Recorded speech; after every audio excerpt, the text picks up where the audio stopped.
Hey guys, it's Yuka. Konnichiwa, Yuka です。So today, it's been a while to make a video about life updates. And I know not many people are interested in my life, but I just wanted to share before this year ends and share what I learned and gained from the experiences. So let's get started. I'm not gonna talk about every single month and details about it, but kind of go through from the beginning of this year and towards the end. Last year of this time, I had a New Year resolution, which is about physically and mentally not get hurted. So it calls I control myself and manage myself to be in a better conditions, both physically and mentally. The funny thing is, 6 days after I got injured by a burning accident at work, I burned my arm and cheek and so many small parts on my arm. And what I learned from that accident was not only I was a careless person, but also my life was piled up with a lot of scars, especially physical ones. I thought I can make another different video all about scars in my life, but basically I had a few very dangerous accidents, and I thought my life is full of scars, the story of my life.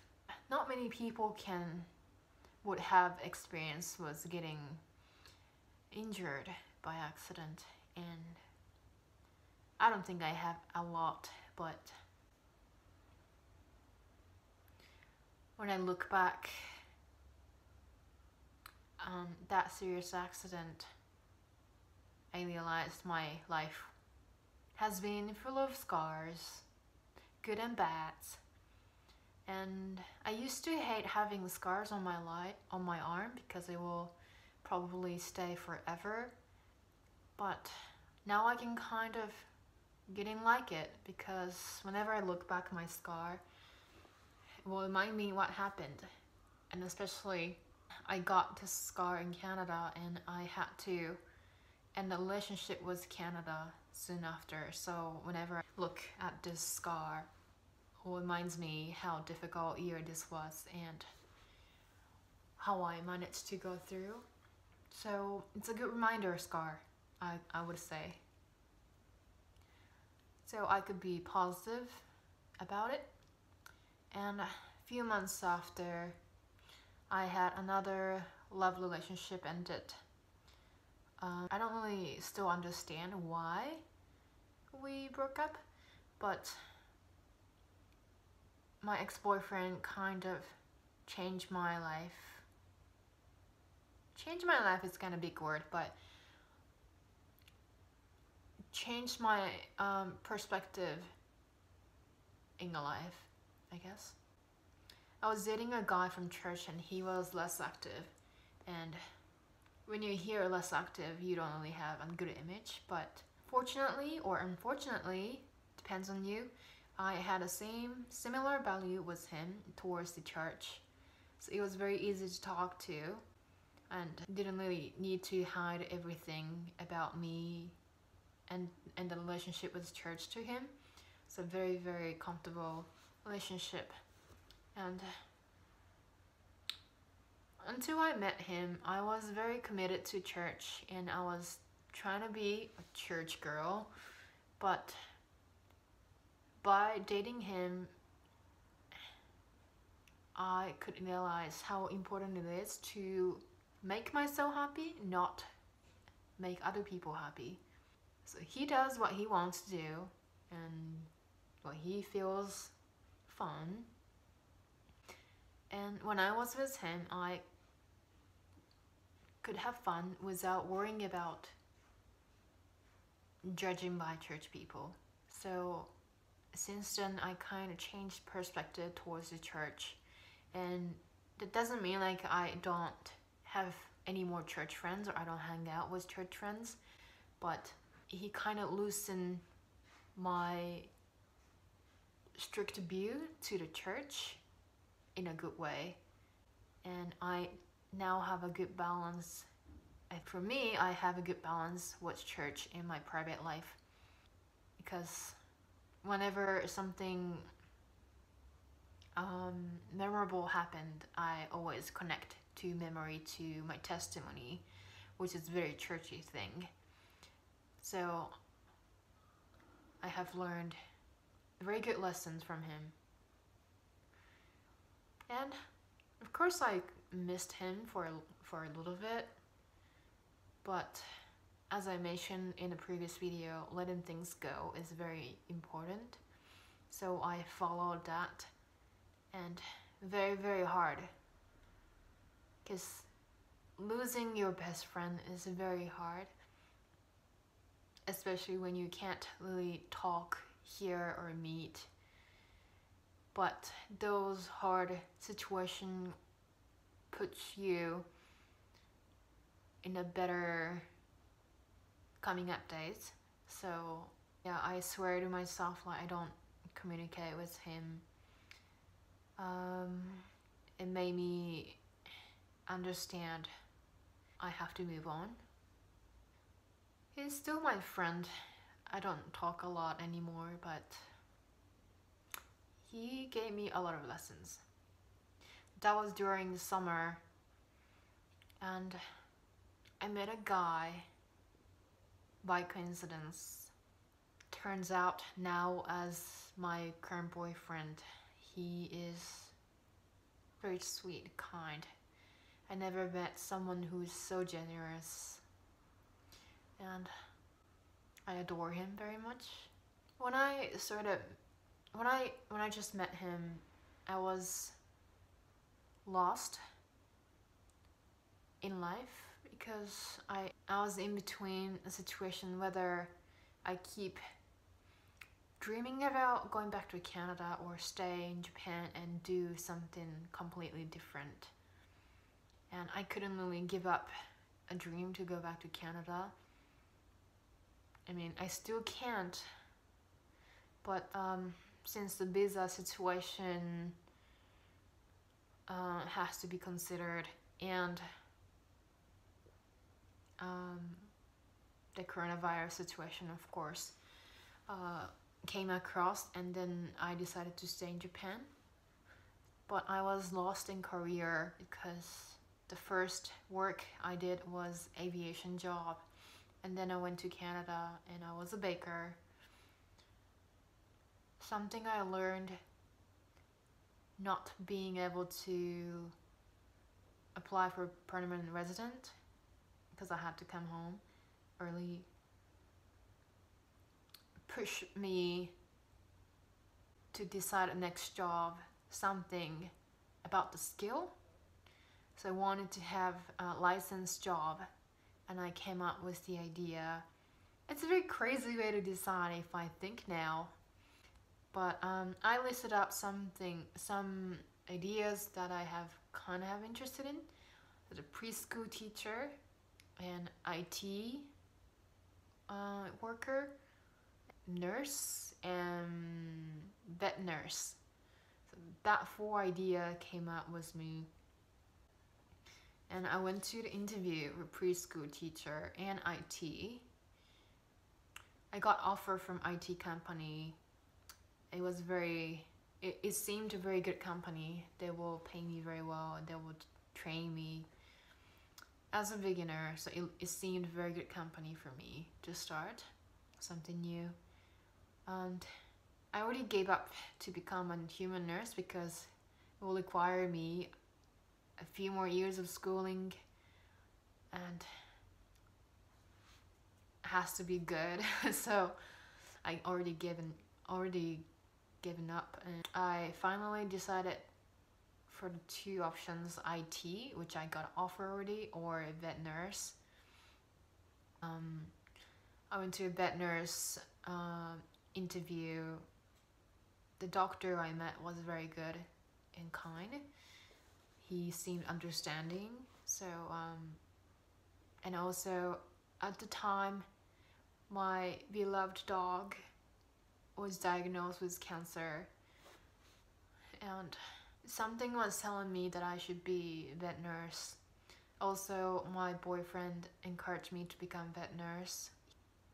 He looked it up for me that IT job will be like this and vet nurse will be like this. And as we talked together, I decided to be a vet nurse.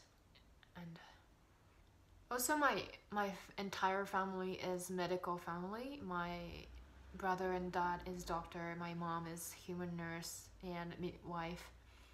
So yeah, I thought that would be cool if I could be a vet nurse, and I finished the medical family. Was suggestion from my dad. Dad and my boyfriend, I decided to become pet nurse, and I started walking from summer.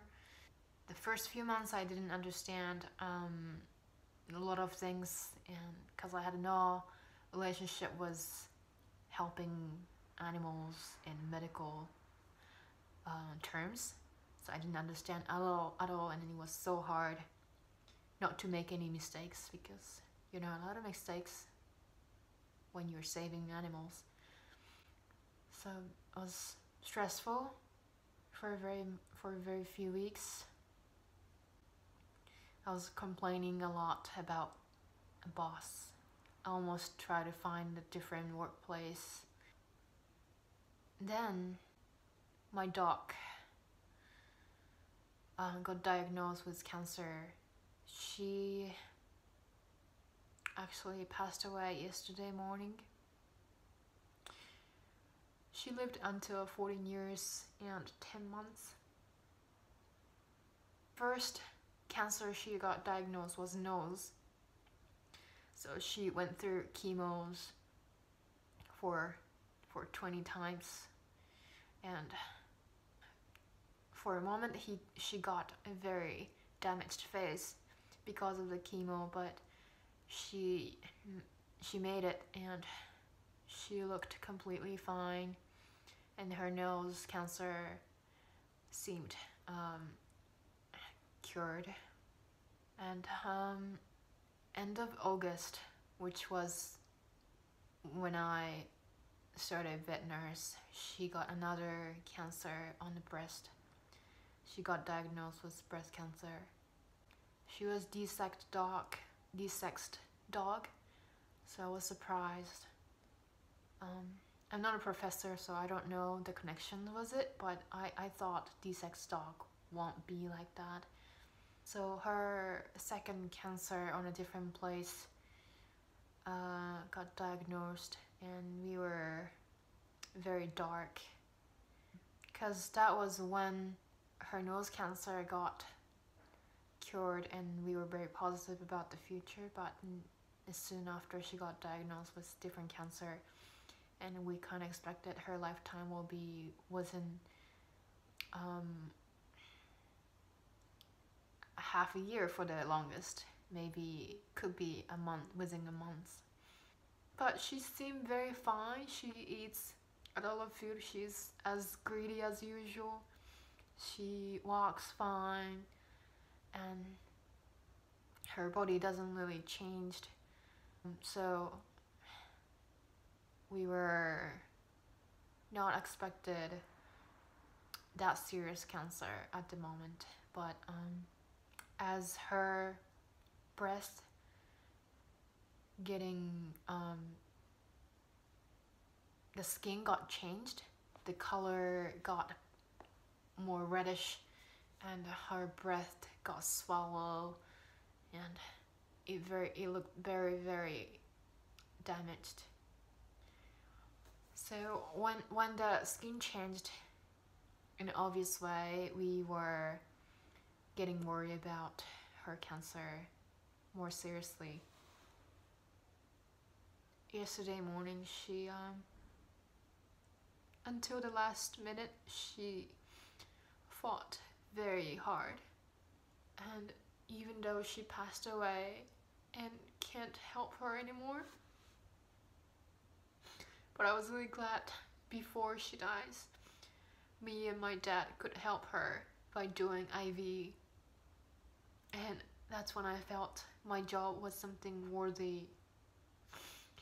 And I couldn't save her, but I could do something for her before she dies and could show her what I've been doing as work. So right after she died, I got a testimony that the reason I needed to come home 6 months early and becoming a vet nurse eventually was all for her. She made me realize the reason I needed to come home early and doing this job. She told me this is something worthy I can do. So I had that vivid testimony when she died, and that's the moment I wanted to make a video about this and share this year. So, returning from Canada, struggling with my career, crying every day, and losing her sounds very sad year, and it was very sad, but I feel like she was telling me she was the only thing that would happen to you to make you cry. But so the sad thing will end, all of the sad thing will end in 2020, and 2021 will be a better year. That's what I could hear from her. It is very unfortunate losing her, but I needed to face her death sooner or later. And I was worrying about leaving her again to make my dream come true. So I was waiting for a time that she's gone so that I can leave the house without worrying about her, missing her. It sounds very crazy, but maybe she encouraged me to move on in life without worrying about her. So maybe she pushed me to move on to the next step of my life. I will miss her very much.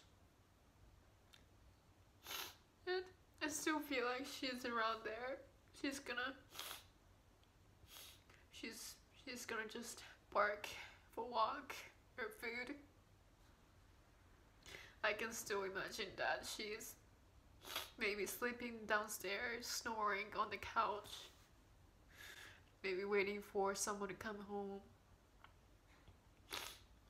And whenever I stand on the kitchen, she'll be awake and come downstairs, come to the floor and sniff on the kitchen and barks for the food, whatever I cut.